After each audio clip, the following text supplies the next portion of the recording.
ti ṣàlàyé fún wa ní apá kìíní títí dé apá kẹta ìròyìn tí Ògúnmọ́lá olódògbò kẹrìírí lójú ogun ọwọ́ Sokoto kẹmbẹrẹ bí ìjà jẹ́. Mo ti sọ fún wa bí Ògúnmọ́lá ṣe délùú Ìbàdàn, bí Ògúnmọ́lá ṣe lọ bá ìbọn Olúyọ̀lé tó sì yọ̀ǹda orí òkè kan fún kó máa gbé níbi tí àwọn ẹranko àbìjà pọ̀ sí, tí Ògúnmọ́lá sì ṣẹ́gun àwọn ẹranko náà tó fẹ̀yìn wọn lélẹ̀, tí ọ̀pọ̀lọpọ̀ àwọn ẹranko náà sì sá kúrò lórí òkè tá ń pè ní orí òkè Màpó títí dòní.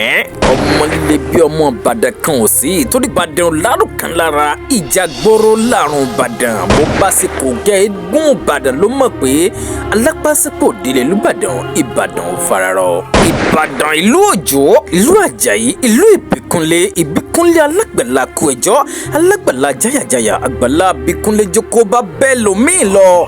Ìbàdàn ìlú Ògúnmọ́lá olódògbò kẹrìírí lójú ogun ọwọ́ Sokoto kẹmbẹrẹ bí ìjà. Àpárá ológun tó nípọn láyà bí rẹ̀ l'Ògúnmọ́lá jẹ́. Ògúnmọ́lá ti darapọ̀ mọ́ àwọn ọmọ ogun Ìbàdàn láti máa tẹ̀lé wọn lójú ogun lábẹ́ Olúyọ̀lé, Mọ̀yẹ Ògúnadé, Ìbíkúnlé àti bẹ́ẹ̀ bẹ́ẹ̀ lọ lásìkò gbà tí Ògúnmọ́lá délùú Ìbàdàn.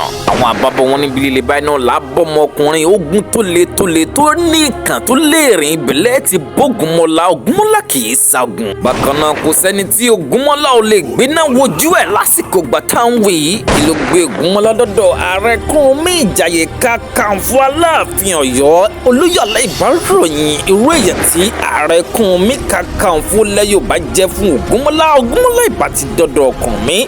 Ìjọ tí Ìbàdàn fi apẹ̀rẹ̀ ru ọmọ jáde nílẹ̀ Ìbàdàn lásìkò gbà tó gun Ìjẹ̀bú ń bọ̀ wá Ìbàdàn mọ́lé, tí wọ́n ránṣẹ́ pé ààrẹ Kúrúnmí Ìjàyè tí ààrẹ Kúrúnmí gba Ìbàdàn lẹ̀ kò yẹ ẹ̀sọ́ máa dàpọ̀ fèrè ọmọ àrọ̀gbà ọ̀fà sọ́fun ẹ̀sọ́ kò yí tó bá gbọ́fà lẹ́yìn òjò nírú wọn. Iwájú làwọn bàbá ńlá yín fi gbọ́ta lójú ogun. Báyìí ni Ògúnmọ́lá ta sí àgẹ̀rẹ̀ dúkù àlà ààrẹ Kúrúnmí Ìjàyè Kakanfò lẹ́yìn Yorùbá lásìkò gbàtà ń wòye tí olóńgbò sì ta ààrẹ Kúrúnmí wọn ni ẹ mú ẹ kì í ẹ dé mọ́lẹ̀. Báyìí ni wọ́n de Ògúnmọ́lá mọ́ àgbàlá Kúrúnmí Ìjàyè. Apá kan tó sọ fún wa wípé Ògúnmọ́lá fẹ́ lọ dífá fún ìkan lára àwọn ìyàwó ààrẹ Kúrúnmí Ìjàyè tí ò rọmọ bí lásìkò ìgbà náà. Báyìí ni olóńgbò ta ààrẹ Kúrúnmí tó sì nìkan mú kán dé. Apá kan tó tún jẹ́ kó yé wa wípé Ògúnmọ́lá ti ọ̀kan lára àwọn ìyàwó ààrẹ Kúrúnmí dànù nígbà tó pàdé.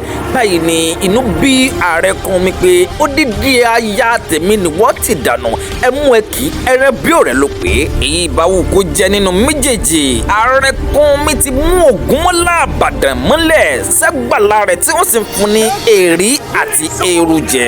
Báwo ni Ògúnmọ́lá ṣe jàjàbọ́ lọ́wọ́ ààrẹ Kúrúnmí Ìjàyè? Ẹ pàdé mi ní apá karùn-ún. Ẹ bá mi fọ́lọ̀ péjì Ojútólé Yorùbá TV bákan náà lórí YouTube Ojútólé Yorùbá TV. A tún pàdé láìpẹ́, mò ń bọ̀.